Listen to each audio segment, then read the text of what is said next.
আমার আজকের রেসিপি হলো দুর্দান্ত স্বাদের লাল লাল ঝাল ঝাল হাঁসের ডিমের ঝোল। নমস্কার বন্ধুরা, সতীশনাথ ফ্যামিলি কিচেনে আপনাদের সবাইকে স্বাগতম। আমার আজকের রেসিপি যদি আপনাদের ভালো লেগে থাকে তাহলে অবশ্যই একটা লাইক করে দেবেন, একটা ছোট্ট কমেন্ট করে জানাবেন। আর যদি চ্যানেলে নতুন বন্ধু হয়ে থাকেন তাহলে প্লিজ বন্ধুরা চ্যানেলটি সাবস্ক্রাইব করে পাশে থেকে যাবেন। তাহলে চলুন শুরু করা যাক আজকের রেসিপিটি বানানোর জন্য এখানে আমি হাঁসের ডিম নিয়েছি। এখানে আমি 6টা হাঁসের ডিম নিয়েছি, পরিমাণ মতো জল দিয়েছি। এবার হাঁসের ডিমগুলো আমি সেদ্ধ করে নেব। এদিকে আমি ডিমের ঝোলের জন্য আলু কেটে নিয়েছি। আলুগুলো আমি এখানে লম্বা লম্বা মোটা মোটা করে কেটে নিয়েছি। এখানে আমি 400 গ্রাম আলু নিয়েছি।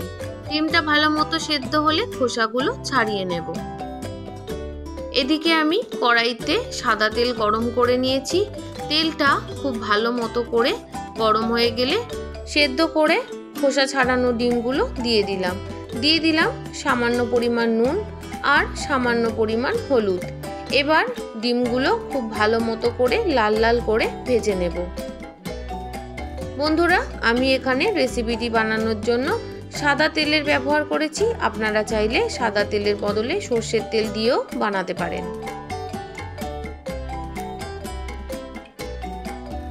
দুপুরবেলা গরম ভাতের সাথে এই রকম আলু দিয়ে লাল লাল ঝাল ঝাল হাঁসের ডিমের ঝোল একদম জমে যাবে।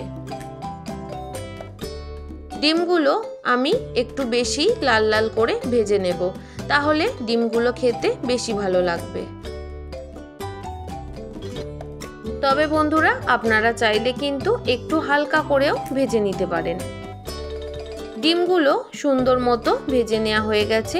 এবার আমি তুলে নিচ্ছি। সমস্ত ডিমগুলো তুলে নিয়ে আমি ফেরত আসছি। ডিমগুলো তোলা হয়ে গেছে। এবার ওই তেলের মধ্যেই কেটে রাখা আলুগুলো দিয়ে দিচ্ছি। বন্ধুরা, আমি এখানে 400 গ্রাম আলুর ব্যবহার করেছি। আপনারা চাইলে আলুর পরিমাণটা একটু কম বেশি করে নিতে পারেন। আলুটা তাড়াতাড়ি যাতে ভাজা হয়ে যায় তার জন্য আমি আবারও সামান্য একটু নুন দিয়ে দিলাম। এবার খুব ভালো মতো করে আলুর সাথে মিশিয়ে দিচ্ছি। আলু ভাজার সময় যদি অল্প একটু নুন দিয়ে দেওয়া যায় তাহলে আলুটা যেমন তাড়াতাড়ি ভাজা হয়ে যাবে তেমনি খেতেও সুন্দর লাগবে। এবার আমি আলুগুলো ঢাকা দিয়ে দিয়ে লাল লাল করে ভেজে নেব। প্রথমে আমি 2 মিনিটের জন্য ঢাকা দিয়েছিলাম, কিন্তু মাঝখানে আমি আলুটা 2-1 নাড়াচাড়া করে দিয়েছিলাম। এবার 2 মিনিট পর আমি ঢাকনা খুলে আবারও একটু ভালো মতো নাড়াচাড়া করে আবারও ঢাকা দিয়ে দেব 2 মিনিটের জন্য।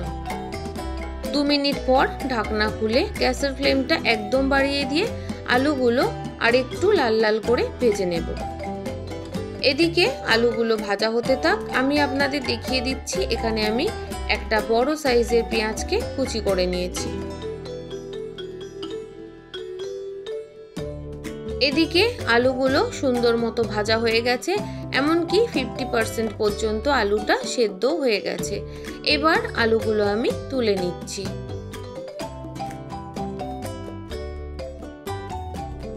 সমস্ত আলুগুলো তুলে নেওয়ার পর ওই তেলের মধ্যেই আমি কেটে রাখা কোচানো পেঁয়াজগুলো দিয়ে দিলাম।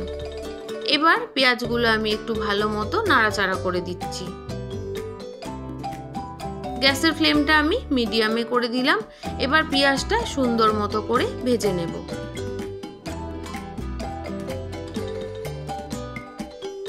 বন্ধুরা, আপনারা কারা কারা হাঁসের ডিমের ঝোল বা ডাক এগ কারি খেতে ভীষণ পছন্দ করেন অবশ্যই কিন্তু কমেন্ট করে জানাবেন।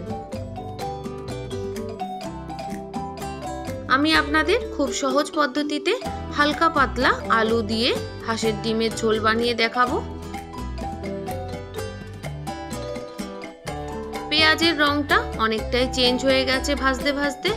এবার আমি দিয়ে দিলাম বড় চামচের 1 চামচ রসুন বাটা, সাথে দিয়ে দিলাম 1 চামচ আদা বাটা। এবার 2 মিনিটের জন্য আমি ভালো মতো করে ভেজে নেব পেঁয়াজের সাথে।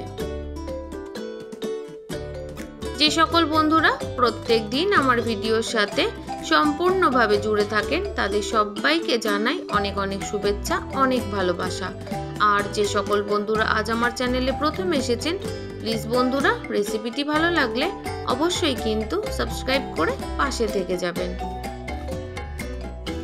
2 মিনিট সুন্দর মতো ভেজে নেওয়ার পর বাকি পরিমাণ মতো নুনটা দিয়ে দিলাম, সাথে দিয়ে দিলাম হলুদ গুঁড়ো আর দিয়ে দিচ্ছি 1 চামচের একটু কম ঝাল লঙ্কার গুঁড়ো। এবার দিয়ে দেব সামান্য একটু মশলার বাটি ধোয়া জল, তারপর খুব ভালো মতো করে মিশিয়ে নেব। বন্ধুরা আপনারা একটু নুনটা বুঝে শুনে দেবেন, যেহেতু আমি ডিম আর আলু ভাজার সময় অল্প অল্প নুন দিয়েছিলাম, তাই পরে আমি বুঝে শুনে বাকি নুনটা দিয়ে দিয়েছি। খুব ভালো মতো করে মশলাটা কষিয়ে নিতে হবে যতক্ষণ না কাঁচা আদা রসুনের গন্ধ চলে যাচ্ছে। এবার আমি দিয়ে দিলাম কেটে রাখা টমেটো। এখানে মিডিয়াম সাইজের 2টো টমেটো কাটা আছে, আর সাথে দিয়ে দিলাম সামান্য একটু চিনি স্বাদের ব্যালেন্সের জন্য। এবার আবারও খুব ভালো মতো করে আমি মিশিয়ে দিচ্ছি। এই সময় কিন্তু গ্যাসের ফ্লেমটা আমি কমিয়ে দিয়েছি। 30 সেকেন্ডের মতো ভালো মতো নাড়াচাড়া করে ঢাকনা দিয়ে দেব, যাতে টমেটোগুলো নরম হয়ে যায়। 3 মিনিটের জন্য আস্তে আঁচে রেখে দিয়েছিলাম ঢাকনা দিয়ে। 3 মিনিট পর ঢাকনা খুলে অল্প অল্প জল বেরোতে শুরু করেছে। এবার আমি টমেটোটাকে নাড়াচাড়া করব আর খুন্তি দিয়ে একটু ঘাঁটা ঘাঁটা করে দেব। এবার আমি ভেজে রাখা আলুগুলো দিয়ে গ্যাসের ফ্লেমটা বাড়িয়ে দিলাম। এবার আলুগুলো মশলার সাথে খুব ভালো মতো করে মিশিয়ে দিয়ে কষিয়ে নেব। যত বেশি কষানোটা সুন্দর হবে, খেতে কিন্তু ততটাই দুর্দান্ত হবে। ডিমের ঝোল আপনারা অনেকেই আপনাদের মতো করে বানান বন্ধুরা, তবে একবার এই পদ্ধতিতে বানিয়ে দেখবেন। ঘরে থাকা সামান্য কিছু উপকরণ দিয়েই আপনারা এই রেসিপিটি খুব সহজেই বানিয়ে ফেলতে পারবেন। রেসিপিটি ভালো লাগলে অবশ্যই একটা লাইক করে দেবেন। আপনাদের একটা লাইক আর একটা কমেন্ট আমাকে আরো ভালো ভালো ভিডিও বানানোর উৎসাহ দেয়, তাই বন্ধুরা অবশ্যই একটা কমেন্ট করে জানাতে কিন্তু ভুলবেন না। খুব সুন্দর মতো করে আলুটা মশলার সাথে কষিয়ে নেওয়া হয়ে গেছে। এবার আমি পরিমাণ মতো জল দিয়ে দেব। যেহেতু আমি হাঁসের ডিমের পাতলা ঝোল বানাবো, তাই জলের পরিমাণটা আমি একটু বেশিই দেব। আপনারা যে যেরকম ঝোল রাখতে পছন্দ করবেন সেই অনুযায়ী জলটা দিয়ে নেবেন। এবার সমস্ত কিছু খুব ভালো মতো করে মিশিয়ে ঢাকনা দিয়ে দেব 5 মিনিটের জন্য।